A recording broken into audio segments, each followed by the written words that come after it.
Good evening, everybody. Our top stories after 3 days of deliberate disruption and disorder by the radical left. The circus that was Brett Kavanaugh's Supreme Court confirmation hearing appears to be coming to a merciful end, but not without one last gasp of carefully choreographed chaos by the Dems and their protesting co-conspirators. Tell the truth!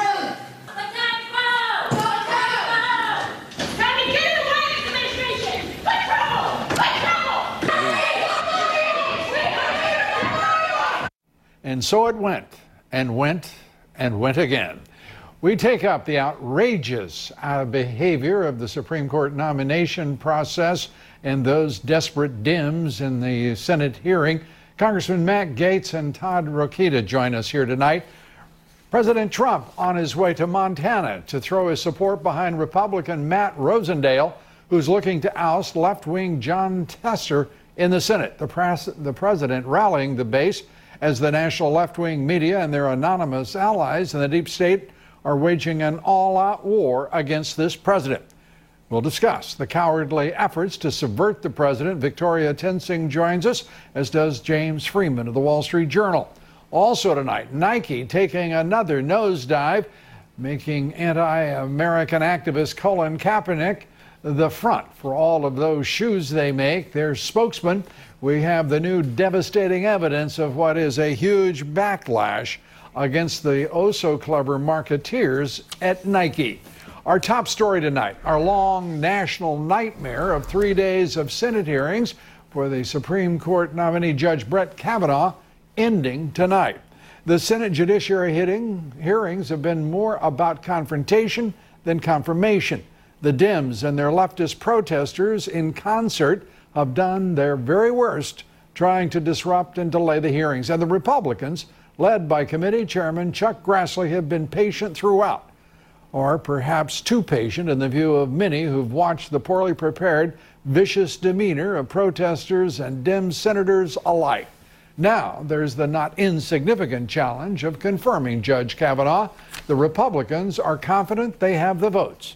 And tonight, President Trump is on his way to Montana, where he will hold a rally in support of Matt Rosendale, who's taking on the incumbent senator who President Trump means to defeat. All of this as the national left-wing media, fake news, has further escalated their attacks against the president using, as usual, unnamed sources in their assault. The assault by protesters and radical Dem senators in the Kavanaugh hearing today was crazy. But the Dems are making the choices very clear to voters in the midterms, now some 60 days away. The RNC's new ad. Pages in length. What a... Please, get up in the face of some Congress people. You see anybody from that cabinet in a restaurant, in a department store, at a gasoline station, you get out and you create a crowd. Those Republican leaders and President Trump don't give it.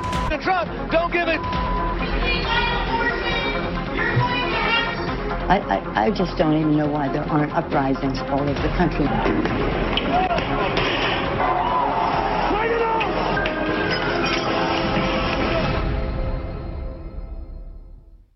60 days now to the midterms, November 6, 2018. It's all up to you.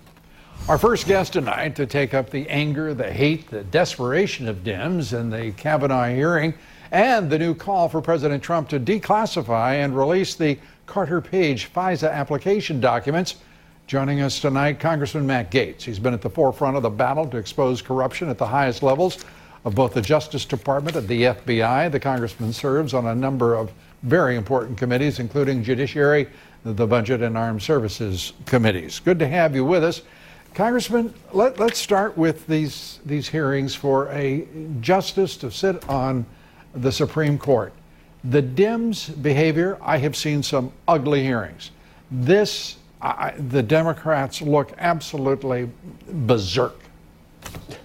Well, you're absolutely right, Lou, and this really highlights the choice that voters will have in the upcoming election. Do we want results or resistance? Do we want to move the country forward with more growth of our GDP, higher wages, and people on the courts in our land who will interpret the law rather than trying to make the law from the bench? Or do we want just the persistent lunacy that we see from the left? I think that Trump derangement syndrome is getting so bad we might have to have Medicaid cover it as an ailment. But what you saw from Cory Booker today was very selfish and very serious as well, Lou, because it puts in jeopardy the future of the Senate's work in the confirmation process. Yeah. If potential people looking for an appointment or to be confirmed don't believe that their information will be treated with some semblance of respect, then they'll be less forthcoming in the future. I have to say, Congressman, Cory Booker was, I mean, he exposed who he is, his qualifications, and the fact that he seems utterly lost in the role of a U.S. Senator. I mean, it was bizarre. By the way, he wasn't the front end of the wave. I'm sorry? Yeah, you're going to see more of it, Lou, because here's the thing. He wants to be president. And you got about, 20 Democrats over in the Senate that all wake up in the morning and look in the mirror and say, "Good morning, Madam President," or "Good morning, Mr. President." So what they're going to do is they're going to continue to be crazier and crazier just to try to get attention. And I think at the end of the day, that's probably going to help President Trump.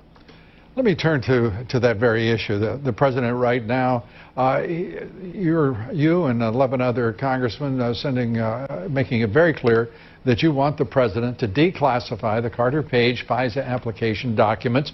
The first question is, why hasn't it happened to this point? The second is, in asking for that to be done by the White House in the next week, do you think it will happen? I hope it'll happen, because we have done all we can do, Lou. I mean, you've seen the headwinds that we face at times from our own leadership in trying to conduct we need the president to declassify this information so the American people not only see what was in the application to spy on someone close to President Trump, but also what wasn't in that application. They never told a secret court that Bruce Orr was functioning as essentially the handler for Christopher Steele, who wrote the dossier, while at the same time Christopher Steele was a co-worker of Bruce Orr's wife. Right. You should not be able to buy your way into the Justice Department or the intelligence community with political cash, and that's why we need transparency. And if President Trump's watching, I sure hope that he will be bold and will declassify this information. Well, Congressman, it's kind of hard to keep them out of there when people are willing to spend $12 million like Hillary Clinton did and the Democratic National Committee did in hiring Fusion GPS and Christopher Steele to create that phony dossier that they use for the FISA applications. I mean, that's a lot of money for a smear job. Well, absolutely. And whether you're a Republican or a Democrat, we never want a circumstance where if you hire the right person's spouse, that your opposition research, your political dirt, converts into intelligence information. That is the true crime here. That is what we should be focused on. But that's the crime of the Justice Department and the judges who just basically rubber stamp the application. No, you're right, and I think that the judges only know what's before them, and there was an obligation to present all of the information, not just the information the FBI wanted to present, and they hid the information that was exculpatory, and that I think would have been very helpful in the court's decision. Yeah, let me turn to, if I may, this tweet by the president today, if we can go to that, please. The president indicating that he may soon declassify, at least that's the way I read this tweet, saying the deep state and the left and their vehicle, the fake news media, are going crazy and they don't know what to do. The economy is booming like never before. Jobs are at historic highs. Soon 2 Supreme Court justices and maybe declassification to find additional corruption. Wow. I should add one thing, if I may, parenthetically. Today, jobless claims fell to an almost half-century low. The Trump economy continues to roll. This is an important moment for the president in deciding to declassify that FISA document. Will he? I sure hope he will, and I think he will, and he should, because the American people deserve transparency. And the tweet you just pointed to, Lou, that is what really, I think, encapsulates this presidency. A tremendous amount of progress in the face of headwinds, not only from all the Democrats, but even from some Republicans and bureaucrats in the media who want to stand in the way of this president's success because they don't like the fact that he's disrupting the status quo, that he's shaking things up and changing things. You know what? I love it, and the American people love it, and that's why we're going to keep the success going. Results, not resistance. That's our message in the midterms, and I think it'll be successful. One quick last question. Your letter, 12 congressmen beseeching the president to declassify this document. Why wasn't any member of the Republican leadership on that letter? Well, you know, sometimes our leaders like to let the rank and file really germinate the ideas. I will note, Lou, that in our call for a second special counsel, the majority leader, Kevin McCarthy, and the majority whip, Steve Scalise, both joined us. And so sometimes leadership isn't being the first one in Congress. Leadership can sometimes join after they see a groundswell of the rank and file members like me. Yeah, now that sounds almost Obama-esque. Isn't that a little bit like leading from behind? No, I didn't mean that, Congressman. Just kidding. I know you didn't, Lou. Thanks so much, Congressman Matt Gaetz, who leads from the front. We'll tell you that. Thank you very much.